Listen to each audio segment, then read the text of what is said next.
Chapter 41 The Year in Hiding. Yudhishthir's spiritual father, Lord Dharma, advised the Pandavas to spend their final year of exile in the city of Viratanagar. Before they returned to the forest, Lord Dharma returned the priest's implements. He had taken them in the form of a deer, as part of his test for Yudhishthir. Grateful, the Pandavas returned to their forest homes and discussed the incident with Draupadi. They were nearing the end of their 12 years in forest exile, with the 13th year requiring them to hide within a city. Discovery by Duryodhan and his spies during this year would result in another 12 years of exile. They carefully planned their disguises for the final year. Yudhishthir would offer his services as an advisor to King Virat and teach him the game of dice. Bhim would become the royal cook, ensuring access to all the food and drink he desired. He would also entertain the king as a wrestler. Arjuna, who would have to endure the curse of Urvasi for the final year, would disguise herself as Brihanala, a music and dance teacher, to train the king's daughter, Uttara. Arjuna's prior training with Chitrasena in Lord Indra's kingdom would now prove invaluable. Nakula would offer his services as a stableman for the king's horses. Sahadeva would manage the king's cattle. Finally, Draupadi would offer her services as a handmaiden to Queen Sudeshana. With their roles established, the Pandavas set off for the kingdom of Viratanagar, hiding their weapons along the way, high in the branches of a tree near the city. They successfully secured their positions and spent months of their final year in relative tranquility. However, one day, Draupadi, in the services of Queen Sudeshana, found herself the unwelcome target of the queen's brother. Keechaka had spotted Draupadi in the guise of Surandri while visiting his sister. He found himself overcome with desire. He made advances towards Surandri, but found himself rebuked. "I am a married woman. I am of the Gandhava tribe, and my Gandhava men are everywhere watching over and protecting me. It would be best to forget me, dear Keechaka." But the queen's brother was a powerful and ambitious man within Virat's kingdom, and he wasn't about to give up that easily. Chapter 42 Keechaka. Virat was an elderly and weak king. The defense and running of his kingdom fell mainly on the queen's brother, Keechaka, and as a result, Keechaka was one of the most powerful men in the kingdom of Viratanagar. Keechaka found himself infatuated with his sister's handmaiden, Draupadi, in the disguise of Surandri. He informed his sister of his feelings. "I cannot force Surandri to any actions that are not of her own accord. I will send her to fetch some wine from your palace chambers. Then you may attempt your seduction, and perhaps, in a private setting, she would be more receptive to your advances," said the queen. Reluctantly and nervously, Draupadi set off for Keechaka's palace chambers on the queen's instruction. Keechaka welcomed her into his chambers and began his seduction, promising Draupadi the position of head wife amongst his other wives. Once more, Draupadi rejected his advances, but Keechaka became more and more forceful in his approach. Draupadi shoved Keechaka off her. Keechaka lost his balance and fell over. Draupadi took the opportunity to run towards the court for protection. In the court, King Virat was engaged in meetings with his ministers and courtiers. Draupadi ran into the court with Keechaka close behind. Keechaka grabbed Draupadi, slammed her to the floor, and assaulted her. Virat was overwhelmingly dependent on Keechaka for his kingdom's protection, and as a result, he said nothing. Once more, Draupadi found herself humiliated and defenseless. That night, she went to Bhim's quarters and informed him of Keechaka's actions. Bhim was enraged and wanted to go to Keechaka immediately to kill him. But Draupadi had learned to be cautious in her actions. They were close to the end of the year in hiding. She did not want to recklessly endanger their identities, now that they were so close to the end. but retribution was required. She knew that Keechaka would not give up his pursuit of her, and together with Bhim, they came up with a plan for revenge. Chapter 43. Draupadi's Vengeance. Keechaka, the brother of the queen and the esteemed defender of Viratanagar, wielded considerable power and prestige. Accustomed to having his desires fulfilled, following rejection by her, Keechaka subjected Draupadi to assault and humiliation in the royal court. Draupadi was in her disguise as Sarandri, the handmaiden. The king and his advisors remained silent, wary of offending their kingdom's army general. Draupadi, together with Bhim, plotted their retribution. As Draupadi expected, Keechaka still relentlessly pursued her. After some initial light rejections, she finally seemed to give in to Keechaka's lustful suggestions. "Meet me in the dance hall at midnight, mighty general, and you may have your way with me. I dare not come to your quarters, or you to mine. Watchful eyes are everywhere, and I will not have aspersions cast on my character." Keechaka gleefully agreed to the arrangement. After an evening of drinking with his friends, Keechaka, mindful of the time, stumbled his way to the dance hall. He spotted a beautiful figure in the darkened hall, and his heart raced with excitement. But then a powerful figure stepped out of the shadows, and Keechaka's blood ran cold. Keechaka recognized the figure as the royal cook, the disguise that the mighty Bhim had taken on for his final year of hiding. Keechaka was confused, but had to quickly defend himself as Bhim launched his attack. Even in his drunken state, Keechaka was still an extremely skilled and powerful warrior. He tussled and wrestled with Bhim, putting up a valiant effort to kill his enemy, but there were few, if any, warriors who could match Bhim in strength and ferocity. Keechaka fell, and Bhim ended the life of his beloved Draupadi's tormentor. When Keechaka's lifeless body was found by servants the next day, the palace went into a state of disarray. The king and his army were in a state of shock, bewildered as to who could have done this to their mighty general. The queen, in deep grief, suspected that her handmaiden, Sarandri, may have something to do with the death of her brother. The queen was aware of her brother's pursuit of Sarandri, and her humiliation at his hands. "Was this the actions of your Gandhava men, as revenge for my brother's assault on you?" asked the queen. "Perhaps it was, dear queen. I warned your brother many times to leave me be, for his own safety, but he paid no attention." "You should leave. I terminate your services," said the queen. "As you wish, your majesty. But I ask respectfully that you allow me 13 days to find other employment," said Sarandri. The queen was fearful for her own life if she offended the handmaiden, and so she reluctantly agreed. Meanwhile, the news of Keechaka's demise spread to other kingdoms, and now that the mighty defender of Viratanagar was gone, their enemies made ambitious plans. Chapter 44. Assault on Viratanagar. The Pandavas had made Viratanagar their home for their final year of exile, the year of hiding. With the death of the kingdom's general Keechaka, the neighboring territories sought to exploit a rare opportunity. King Sushama, the ruler of the Trigarta kingdom, traveled to Hastinapur to meet with Duryodhan. He proposed an attack on Viratanagar and a splitting of the lands gained. Keechaka had defeated Sushama in battle many times previously and had taken up much of his kingdom. Now he had an opportunity for retribution. Duryodhan readily agreed. With the combined forces of Hastinapur and Trigarta attacking Viratanagar from the north and the south, it should be an easy victory. They made their battle plans and dispatched their armies to strategic positions to begin their attack. King Virat was shaken by the news of their impending doom. However, Yudhishthir, in his disguise as the court advisor, Kanka, steadied the king.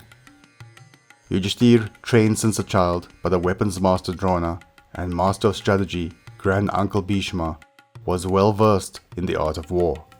He helped the king prepare the army and plan their defense of the kingdom. Yudhishthir recruited his brothers Bhim, Sahadev, and Nakul in their respective disguises to assist with leading the battalions in defense of the kingdom. Duryodhana and Sushama began the attack and were startled when their armies met fierce resistance. Meanwhile, citizens arrived at the Viratanagar palace seeking refuge. One of the invading armies, led by Kana, had captured their livestock and land, and they were desperate for assistance. Only the king's son, Uttar, was available to help the farmers recover their possessions. But the young prince was nervous. He had never fought an army as fierce as this one before. Arjuna, in disguise as the eunuch Brihanala, comforted the young man. "Prince Uttar, I was once the charioteer for the mighty Arjuna. I will assist you to fight off the invading army." The prince felt braver, being in the presence of one who knew the legendary warrior Arjuna. The prince armed himself, and with Brihanala as his charioteer, they made off in the direction of the offending army. However, Brihanala advised the prince of a detour they would have to make: the tree where the mighty Pandavas hid their celestial weapons. Chapter 45. The Pandavas Revealed. The siege of Viratanagar went on for days. The armies of Hastinapur and Tragata were dumbfounded as to how their armies were fended off. With General Keechaka recently slain, they assumed an easy victory. However, they now found themselves on the verge of retreat. The major points of attack were on the north and the south. However, on the east, Kana moved his armies in to claim land and cattle. Kana found his path blocked by a single war chariot. In the carriage stood a young prince, armed with bow and arrow. The charioteer appeared to be a woman. The prince was nervous. He launched an arrow, but it fell hopelessly short of the mark. Kana and his army burst out laughing. If this was all Virat's army had to stop them, they had an easy path to their spoils of war. But then the female charioteer revealed a bow and arrow and launched her attack. Kana found his army quickly decimated and had to defend himself from the onslaught. Meanwhile, Duryodhana, who had his army attacking from the north, also found his troops beaten back. A large warrior with a gigantic mace smashed his way through the soldiers, sending them flying high into the air. A glimmer of recognition dawned on Duryodhana's face. "It is Bhim. We have found the Pandavas. They will have to enter another 12 years of exile," laughed Duryodhana. But a sobering voice dashed his hopes. The weapons master Drona spoke out. "That is not so, my prince. With the dawn of the new day, the Pandavas' final year of exile has come to an end." Duryodhana's spies had failed to find the Pandavas during the year, and he had lost track of the final days due to his immersion in the invasion of Viratanagar. During his battle, Kana also recognized the fighting style of the Prince Arjuna. With Durvasi's curse now lifted, Arjuna had regained his manhood and had no further need for the disguise of Brihanala. He unleashed a ferocious attack on Kana and his army. The troops of Hastinapur and Tragata were forced to retreat. King Virat was overjoyed to learn his benefactors were the mighty Pandavas.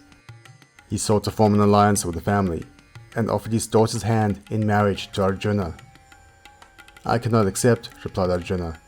"Princess Uttara was my dance student and thus like a daughter to me. However, I propose her marriage to my son Abhimanyu." King Virat accepted the proposal, and preparations were made for the wedding celebrations. But in Hastinapur, a dark mood prevailed as Duryodhana plotted his next move. Chapter 46. Prelude to War, Part 1. The Pandavas successfully fulfilled the conditions of their 13-year exile. By rights, their kingdom should not be returned to them. But Duryodhana, still consumed by anger, jealousy, and lust for power, was not willing to compromise on any negotiations. In the kingdom of Virat, Lord Krishna met with many senior kings and advisors, including Draupadi's father, King Draupadi. They discussed the Pandavas' best part of action. A peaceful resolution was preferred, but, if necessary, preparations for war were made. An emissary was sent to Hastinapur to set out the requests of the Pandava brothers. The kingdom of Indraprastha should have been returned to the brothers, but Yudhishthir was willing to settle for just 5 villages, 1 for each of the brothers. Despite the pleading of grandfather Bhishma, King Dhritarashtra, and even his mother Queen Gandhari to accept the offer, Duryodhana stubbornly refused. "I would not see them, even the land that would fit on the point of a needle," declared Duryodhana. Lord Krishna himself travelled to Hastinapur to negotiate a peaceful resolution. Duryodhana refused to listen to reason. In his mind, he was the rightful heir to the entire kingdom, and he was cheated of his birthright. He reasoned that with Bhishma, Drona, and Karna loyal to the throne, he would be able to defeat even the mighty Pandavas in battle. Before leaving Hastinapur, Lord Krishna met with Mother Kunti. The mother of the Pandavas had not seen her beloved children for so many years, and she sent a message back to Yudhishthir with Lord Krishna. In her message, Mother Kunti advised Yudhishthir to fight for what is rightfully theirs, and to avenge the humiliation of Draupadi at the hands of the Kauravas. However, there was one warrior among the Kauravas that gave Mother Kunti cause for concern, and she made up her mind to go and speak to this warrior directly. When Karna had completed his morning prayer rituals, he was surprised to see Kunti, the mother of the Pandavas, waiting for him on the banks of the river. Mother Kunti revealed the truth to Karna of his origins, a secret that she had kept since her teenage years. Chapter 47 Prelude to War, Part 2. In her youth, Kunti received a divine mantra that allowed her to invoke any deity and be blessed with a child. In a moment of childish spontaneity, she invoked the sun god Surya, resulting in the birth of a baby boy. Filled with fear, Kunti sent the child adrift down the river in a basket, where he was discovered by a charioteer who adopted the baby as his own. Kunti had recognized Karna when he challenged Arjuna at the Great Games. Now, to avert the death of her 5 sons in the war ahead, Kunti revealed herself as the maternal mother of Karna. "You are my eldest child. Join your brothers and negotiate peace with Duryodhana," pleaded Kunti. Karna calmly replied, "Mother Kunti, I cannot go against Duryodhana. He showed me kindness and generosity when no one else did. However, I make this promise to you. I will not kill your sons, Yudhishthir, Bhim, Sahadev, or Nakula. But Arjuna I have sworn to kill in battle, and therefore at the end of the war you will still have 5 sons remaining." Meanwhile, the Kauravas and the Pandavas were making their alliances in preparation for the impending war. Duryodhana set off for Dwarka to gain the allegiance of Lord Krishna. When Arjuna heard of this, he also hastily set off for Dwarka. Duryodhana reached Dwarka first.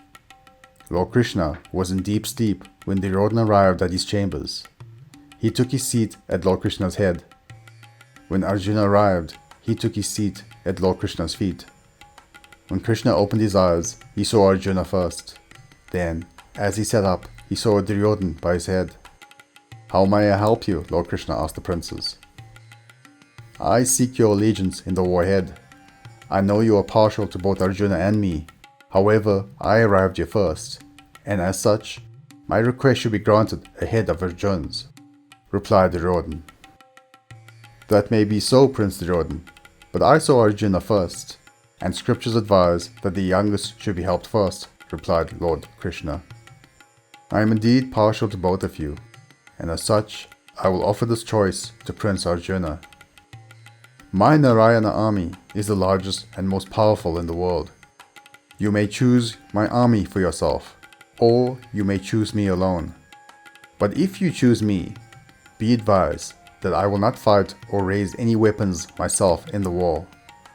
I will serve only as friend and guide." Arjuna, without hesitation, chose Lord Krishna. Duryodhana could barely contain his glee, as he now added the most powerful army of all to his own forces. Chapter 48 Prelude to War, Part 3. Lord Indra was the spiritual father of Arjuna, and as such, he chose to assist his son as much as possible in the impending war. Karna would pose the greatest threat to Arjuna in the war, with a level of archery skill possibly exceeding Arjuna's. But what gave Karna a greater edge was the impenetrable armor that was gifted to him since his birth. Karna had pledged to give anything he could to any Brahmin requesting it, as part of his vow to slay Arjuna in battle. Lord Indra took the form of a Brahmin and approached Karna one morning and requested of him the golden armor that covered his chest. However, Lord Surya, the sun god, the spiritual father of Karna, had appeared to Karna in his dream the night before. He warned Karna of Indra's plan.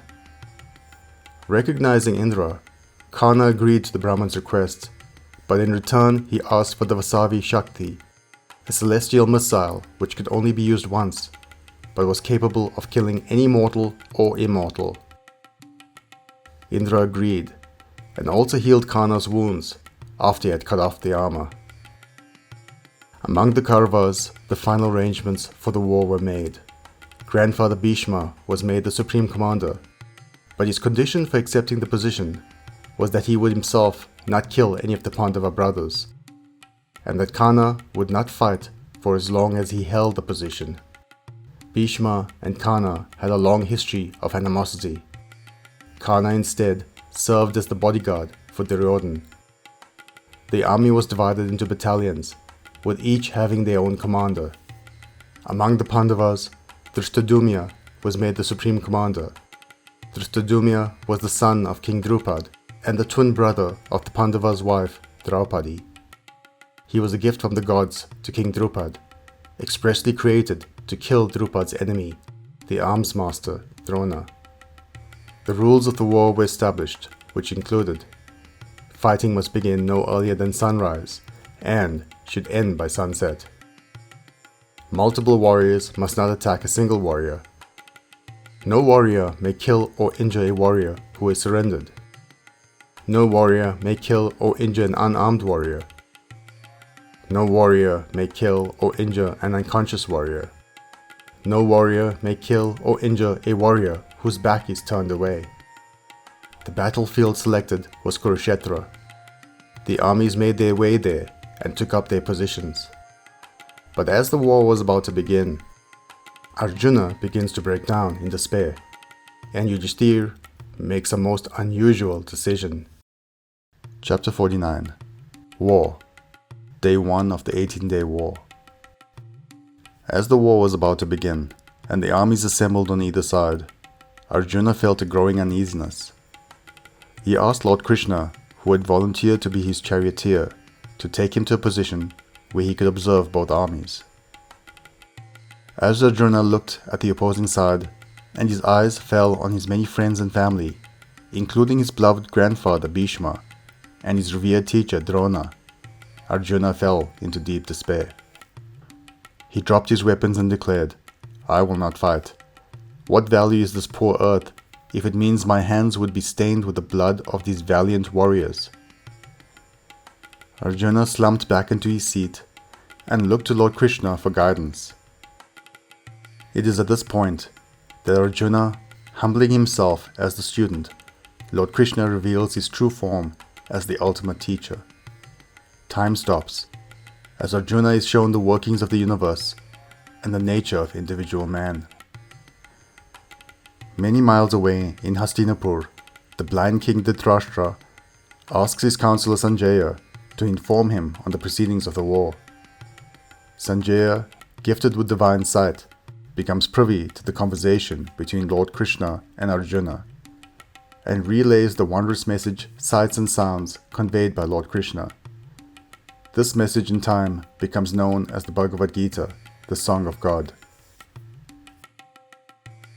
Once Lord Krishna had finished his discourse, Arjuna is once again revitalized and certain in his duty to restore the balance of justice over injustice.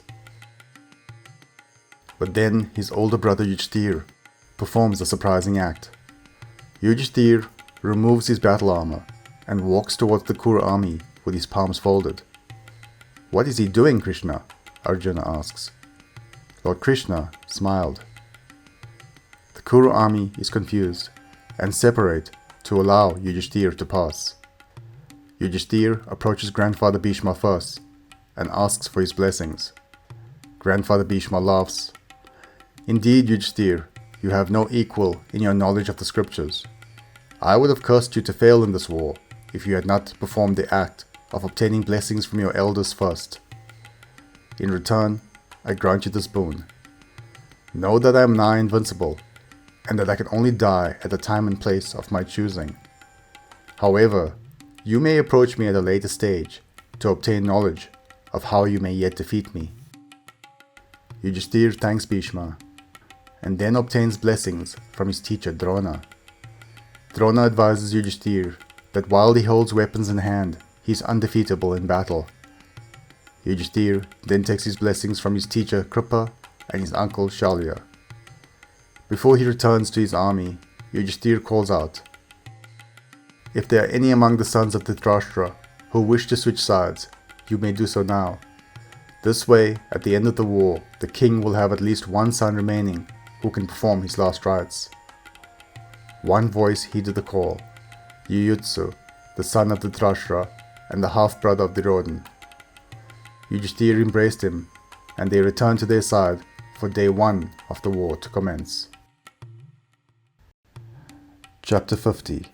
War, the first 4 days. The first day of the war did not go well for the Pandavas. The 2 sons of King Virat, Uttara and Shweta, were slain by the afternoon of the first day.